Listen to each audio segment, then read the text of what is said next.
Hey guys and welcome back. This is my CB300F. Today I'm going to show you how you can change the geometry of the bike. So with this USD Fox, if you lose this top bolt and this bolt right here, the USD Fox can slide up or down within this triple tree clamp.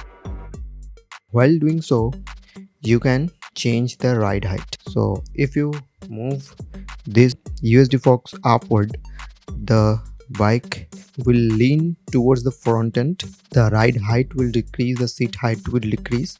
Conversely, if you move this USD Fox downward, you can anytime install a Fox extender bolt right on the top and you can push the USD more down. As you can see, this widest part right here is the amount of spacer you can add. That's about an inch. Same goes for here. Now the interesting part is there is a thing called a rake angle and a trail of any bike. So I'm currently showing you an image where you can get a reference of what a rake angle is. More the rake angle is, the more stable the bike is at the higher speed, but it will need more effort to steer in low speed.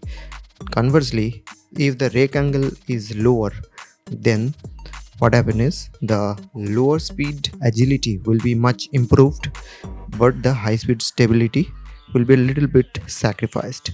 So whenever you are sliding the USD fork tubes upward, you are reducing the rake angle.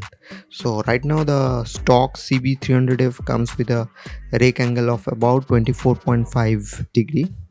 If you move this fork upward, this will reduce to about 24 degree or 23.5 degree, and then it will steer better. So if you are mainly riding the bike within the city, then you probably want to push the fork tubes upward, which helps you make it a little bit more agile while losing a little bit of high speed stability. But if you're doing a lot of traveling with pillion and you're mostly doing high speed runs above 100 kilometers per hour, then you'll need better stability, probably 25 degree 26 degree rake angle. For that you need a fork extender and push this fork downwards, then you will have a better stability at the high end. So what I'm currently going to do is push this fork tube downwards and make it a little bit more stable. So that's about it guys. This was a quick informative video. If you want to know more about this rake and trail angle, what it does, how to change this according to your need, do let me know in the comment section. I'll definitely put a detailed video on this. Thanks for watching.